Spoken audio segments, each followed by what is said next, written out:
आनंद मिश्रा को पीछे ठेल दिया, पीछे बेचारा सबसे पीछे बैठे हुए थे, हम लोगों को बाहर कर दिया। कहाँ? किनारे किनारे रहिए। कि मुसलमान जिसको वोट देता है वो पार्टी हार जाती है, मुझे आपके वोट की ज़रूरत नहीं है। एक पॉइंट। दूसरा पॉइंट कहती है कि जिस दिन जीतेंगे उस दिन दारू चालू कर देंगे। बात करने के लिए, निगोशिएट करने के लिए, हम बेला के लिए निगोशिएशन के लिए गए थे, मगध की बात हुई थी। तेजस्वी यादव बहुत अच्छे व्यक्ति हैं, पर्सनली मेरी उनसे 2 घंटे बैठक हुई, जहाँ पर इतने इमोशंस की हत्या है। आप इमोशंस की हत्या को समझिए, कैसे होता है इमोशनल हत्या। कि युवाओं को कहा गया कि मेरे भाई हम आपको विधायक बना देंगे, हम आपको वहाँ का प्रतिनिधि बना देंगे। हर जिले में 10-10 विधायक घूम रहा है। मैं विकास सिंह और आप देख रहे हैं बिहार न्यूज अपडेट। देखिए, बिहार में प्रशांत किशोर जो चाणक्य माने जाते थे राजनीति की, अब वही प्रशांत किशोर की तमाम चाणक्य नीति जो है वो फेल हो रही है। और इस तरीके से फेल हो रही है कि उन्हीं के कार्यक्रम में कुर्सियां चलते हैं और खूब चलते हैं और बड़े बड़े नेताओं को वहां से भागना फिरता है। लेकिन अब प्रशांत किशोर और राजद की पार्टी को लेकर अवैध अंबर ने बड़ी भविष्यवाणी की है कि सामने जो उपचुनाव है उसमें करारी हार मिलने जा रही है प्रशांत किशोर को। तो हम तमाम मुद्दों पर बात करेंगे और बात करने के लिए इस वक्त हमारे साथ में अवैध अंबर जी खुद जुड़े हुए हैं। स्वागत है सर। थैंक यू आपके सभी व्यूवर्स का। आज के जो प्रेस कॉन्फ्रेंस का मोटिव था वो ये था कि 2-3 चीज़ों पे बहुत सारी जनता कंफ्यूज है, उसको ये बताया जाए कि जिसको हम लोग रणनीतिकार कह रहे थे, बहुत सारी पॉलिसी मेकर कह रहे थे, उनकी पॉलिसी इस लेवल की है कि वो पहले जिस व्यक्ति को लॉन्च करते हैं अपने जीवन की बनी ड्रीम प्रोजेक्ट में, पार्टी में, वो पहला व्यक्ति का वोटर आईडी कार्ड नहीं रहता है और वहाँ से कैंडिडेट को बदलने की हालत हो जाती है। तो कैसी रणनीति है आपकी? Point number 1। पॉइंट नंबर 2, जिस दिन पार्टी लॉन्च करते हैं उस व्यक्ति को लेकर लाकर खड़ा कर देते हैं, जिससे पार्टी के 90% युवा चौंक जाते हैं कि हम में से तो कोई है ही नहीं। और पहले व्यक्ति, पहले दादाजी 71 साल के, दूसरे व्यक्ति 72 साल के, और तीसरा टिकट जो बेला में जाकर देते हैं जहाँ कुर्सियाँ चलती हैं वो दादाजी के भी दादाजी हैं। मतलब उनकी उम्र सेहत के हिसाब से बहुत ऐसी है कि वो मीडिया से 4 लाइन बात करते हैं और रोने लगते हैं। अब एक इंसान जो मीडिया से बात करते वक्त भावुक हो जाए, वो पदाधिकारियों से लड़ाई करके उस जनता का हक कैसे दिलवाएगा? तो प्रशांत किशोर जी की जो नीति और रणनीति मैंने समझी और जनता को समझा रहा हूँ कि वो ऐसे ऐसे चुनिंदा लोगों को लाते हैं जिनको अपने ही प्रेस कॉन्फ्रेंस में उनको पहले नमूना कहते हैं, या हमारा नमूना देख लीजिए। और नमूना का अर्थ बिहार बहुत अच्छे से जानता है। और साथ ही साथ वो ये कहते हुए उस व्यक्ति के कैरेक्टर की स्टडी करते हैं, उस कैरेक्टर में स्टडी में वो ये पाते हैं कि ये आदमी हमारे रिमोट कंट्रोल से चल सकता है कि नहीं। किसी नेता को पैदा नहीं कर रहे हैं, वो किसी युवा को आगे नहीं ला रहे हैं, किसी अपने समाज के भी युवा को सामने नहीं आने दे रहे, किसी मुस्लिम समाज के। उनको ऐसा समझ आता है कि वो 1 मैन पार्टी है, जो सही नहीं है। अब बेलागंज से लेकर, तरारी से लेकर, इमामगंज से लेकर, इन सारी जगहों में हमने अपनी जो सर्वे करवाई, संकल्प के एक प्रोग्राम के 6000 से आसपास लोगों के एक इलाकों से बातचीत करके ज़मानत 2 जगह बच नहीं पाएगी। और इस प्रेस कॉन्फ्रेंस के बाद जो मैं समझता हूँ कि उनको इस बात की खबर लग चुकी है और 2 जगह से, बेला से और तरारी से, कैंडिडेट भी बदला जा सकता है, ये मेरे सूत्र कहते हैं। तो मैं मानता हूँ कि ऐसे पार्टी जिसका मुखिया एक पार्टी के मंच से पहले 2 दिन पहले एक पार्टी के कैंडिडेट को अनाउंस करे और 5 दिन बाद बदल दे, वो व्यक्ति पूरी पार्टी को कैसे चलाएगा? जो 4 कैंडिडेट को देने में कुर्सियाँ फेंकवा दे, वो 243 में तो दंगे करा देगा। जहाँ पर इतने इमोशंस की हत्या है, आप इमोशंस की हत्या को समझिए, कैसे होता है इमोशनल हत्या। कि युवाओं को कहा गया कि मेरे भाई हम आपको विधायक बना देंगे, हम आपको वहाँ का प्रतिनिधि बना देंगे। हर जिले में 10-10 विधायक घूम रहा है। अब 10 विधायक से 5-5 हज़ार फॉर्म भरवाया जा रहा है। ये फार्मूला है। 10 विधायक सोच रहा है कि मैं इसमें मेरा भी नाम आ जाएगा, लेकिन जब उसका नाम नहीं आ रहा है, बैक डोर से किसी को लाकर खड़ा कर दिया जा रहा है और कहा जा रहा है यही बनेगा, तो जाहिर है कि इमोशनल हत्या हो गई, और उसका वो इमोशन जब टूटेगा तो वो कुर्सियाँ फेंकेगा, वो चीख मारेगा। वही हर जगह हो रहा है, और हर जगह ऐसा एक एंटी इनकम्बेंसी अंदर में भी पार्टी के इंटरनल पॉलिसीज़ के अंदर शुरू हो गई है। 4 दिन पहले बनी हुई पार्टी 1 महीने में अपने संविधान तक को ठीक से नहीं चला पाई, उससे बिहार नहीं चलेगा, मैं मानता हूँ। अवैश अंबर ने राजद ज्वाइनिंग कर ली। एक तस्वीर आपकी खूब वायरल हो रही है और कहा जा रहा है कि अवैश अंबर इसी वजह से जनसुराज जो पार्टी बनी थी वो छोड़े और राजद को ज्वाइनिंग किए।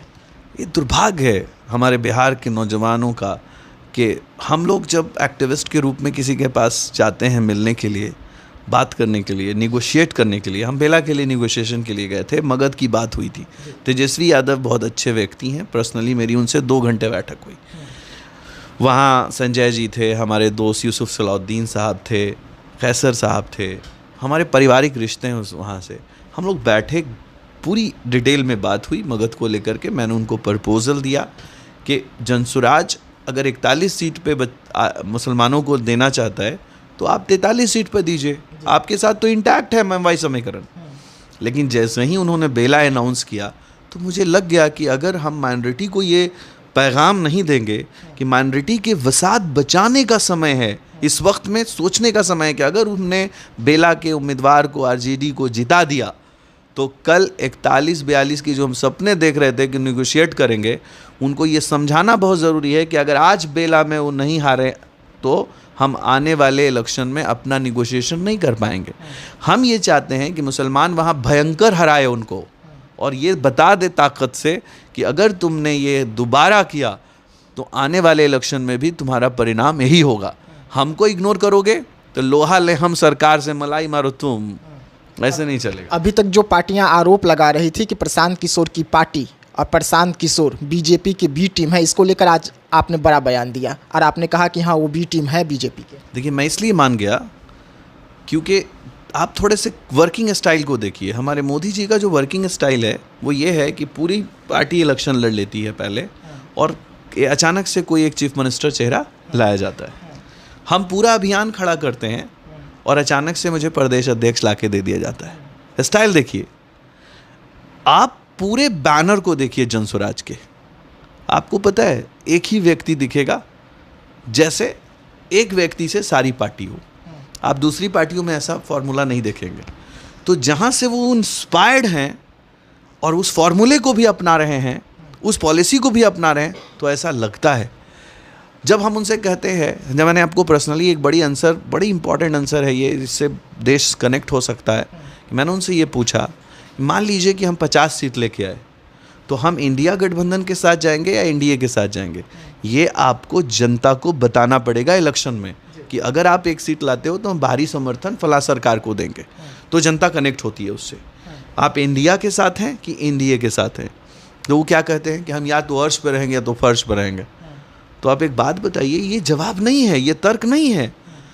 इससे ये पता चलता है कि उनकी पॉलिसी क्लियर नहीं है कि वो किस पाले बैठेंगे जाकर। मान लीजिए मुसलमानों के 43 सीट को लेके कल वो बीजेपी में चले गए, तो मुसलमान अपने आप को माफ़ कर पाएंगे? परेशानी तो होगी।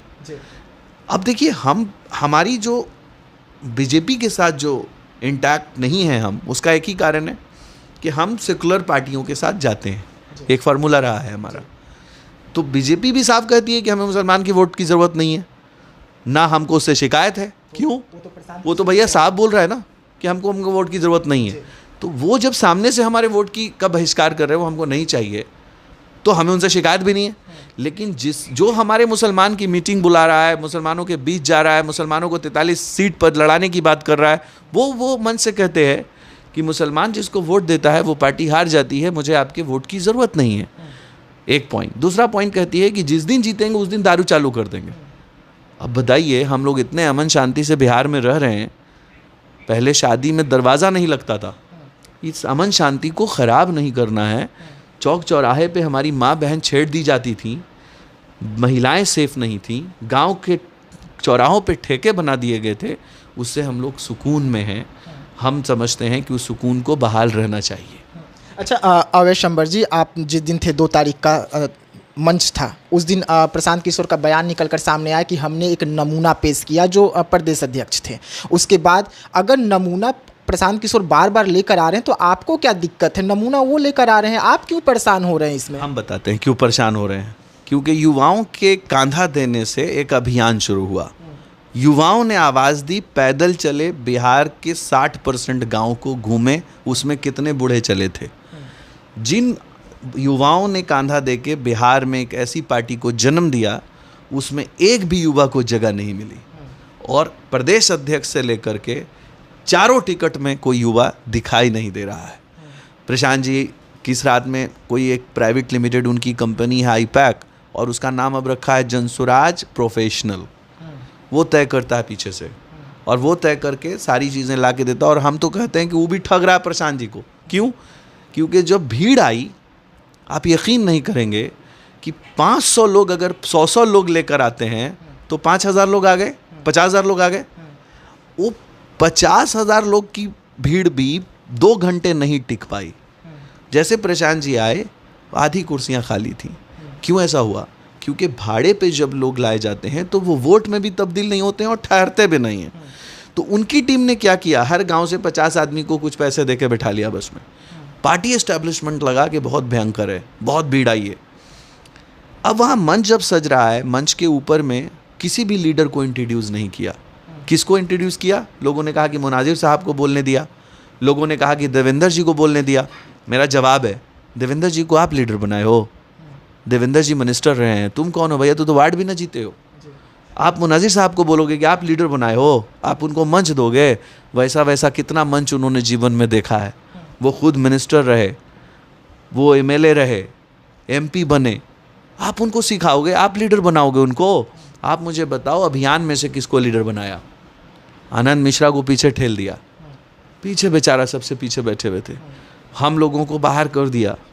कहाँ? किनारे किनारे रहिए। दोनों तरफ ठगने के लिए, सबके लिए मंच बना दिया। वो भी एक स्क्रिप्ट था कि जब ऊपर से ड्रोन आएगा तो चारों तरफ भीड़ दिखेगा। कितनी ठगने की पॉलिसीज के साथ पार्टी लॉन्च हुई। तो जिसकी बुनियाद झूठ पे रहेगी वो चलेगा बिहार में। बिहार की धरती में बहुत गुण है, गले भी जल्दी लगाता है और भगाता भी जल्दी है। यहाँ से राजनीति तय होती है देश की। यहाँ किसी को राजनीति सिखाने की ज़रूरत नहीं है, हर कोई यहाँ रणनीतिकार है।